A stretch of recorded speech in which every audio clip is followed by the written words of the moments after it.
Welcome back to another episode of our journey through The Hobbit. In today's part, things get a little intense for poor Bilbo. Imagine this. You're in your cozy home, surrounded by a group of serious dwarves, and suddenly, all eyes turn to you. Yup, no pressure. The music fades, the room gets quiet, and Thorin begins to speak. Plans are about to be made, and our Hobbit friend is not quite sure how he ended up in the middle of all this. So, get ready for some tension, some clumsiness, and the start of a big conversation. Let's dive in.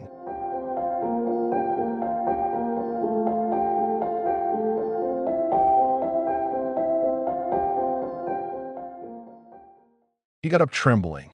He had less than half a mind to fetch the lamp, and more than half a mind to pretend to and go and hide behind the beer barrels in the cellar, and not come out again until all the dwarves had gone away.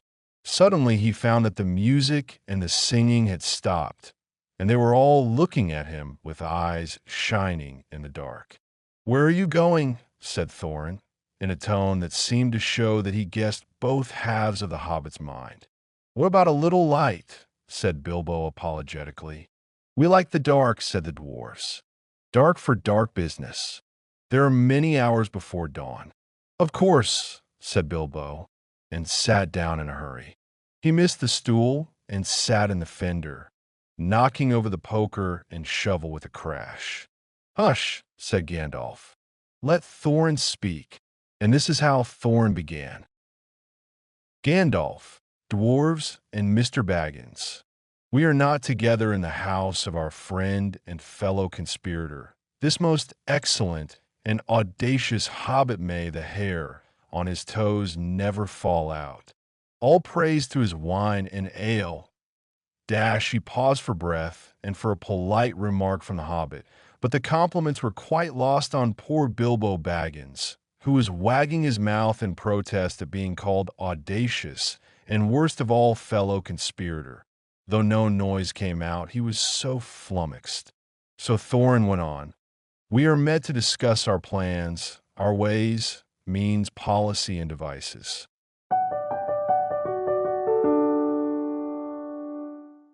All right, that was quite a ride, wasn't it? Poor Bilbo, just trying to survive a dwarf meeting without knocking over the furniture.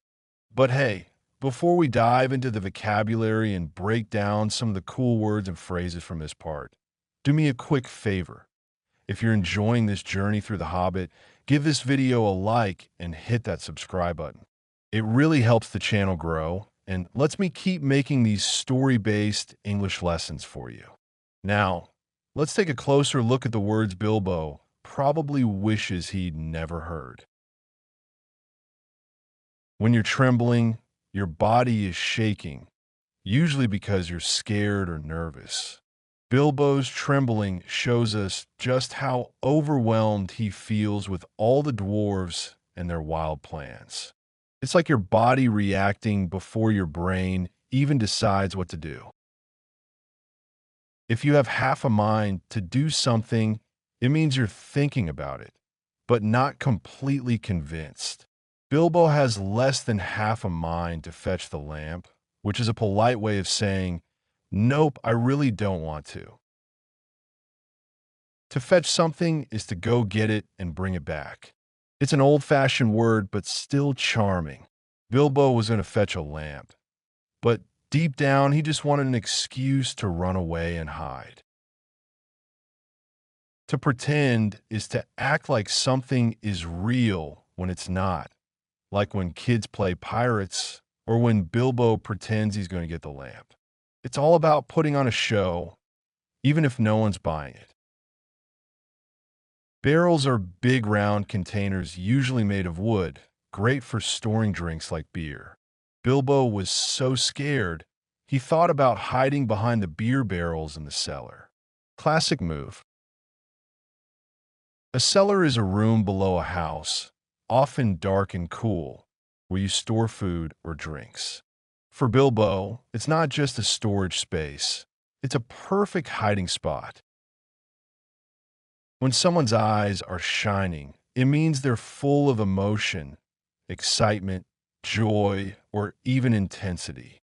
The dwarves' eyes shining in the dark give them an almost magical or mysterious vibe. When we say someone speaks in a tone, we're talking about how they say something. Thorin's tone wasn't just words, it was full of meaning, like, "I know what you're thinking, Bilbo." Light isn't just brightness, it's safety, warmth, and clarity. Bilbo asking for light shows his discomfort with the dark, while the dwarves embrace it for their dark business. When you speak apologetically, you sound sorry or unsure. Bilbo's voice wasn't strong or brave. It was the voice of someone trying not to offend anyone. Doing something in a hurry means doing it fast, usually without thinking. Bilbo was so nervous, he rushed to sit down and missed. A stool is a small seat with no back. It's simple and usually easy to move. Bilbo meant to sit on it, but he missed, and the real comedy began. To knock something means to accidentally hit it and make it fall or move.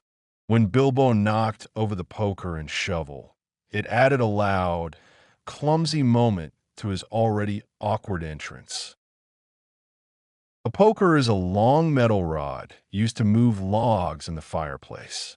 It's one of those old tools you don't notice until someone crashes into it. A fireplace shovel is a tool used to clean out ashes.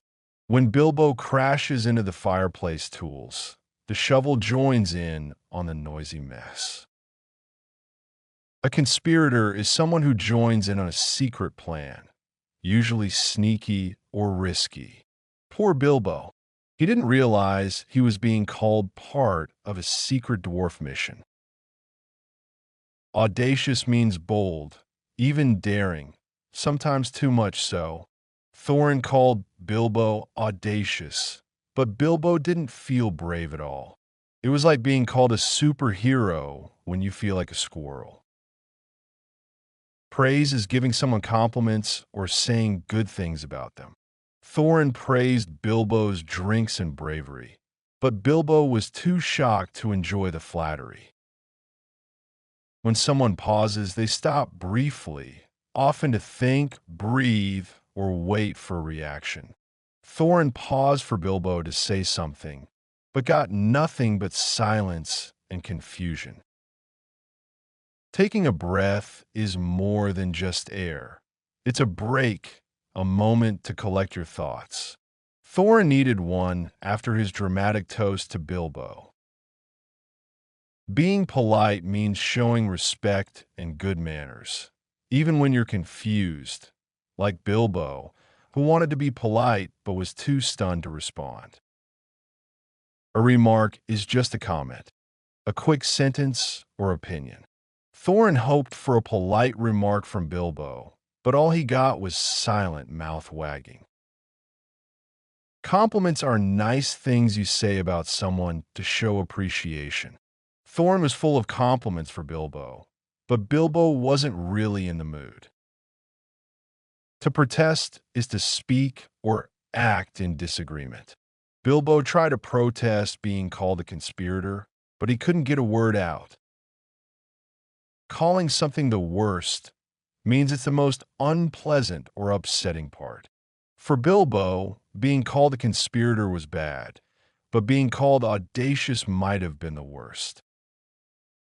To discuss means to talk about something seriously, often in a group. The dwarves weren't just there to party. They were there to discuss big plans. Plans are ideas for what to do next.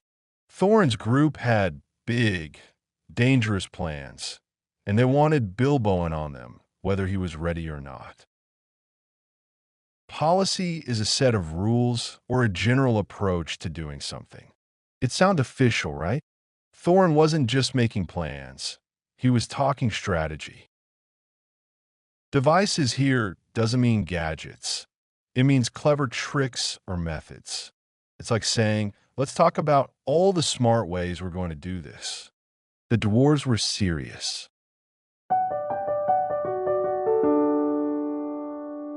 And there we are, my friend. Bilbo didn't sign up for an adventure. He signed up for tea and quiet evenings. But here he is, being called audacious and a fellow conspirator while crashing into fireplace tools. The poor guy's world is turning upside down. And honestly, that's where all good stories begin. So if you've ever fell out of place or unsure of what's happening, congrats. You're already halfway to your own adventure. Thanks for sticking with me through the story and the words. Don't forget to like, subscribe, and maybe share this with a fellow language learner.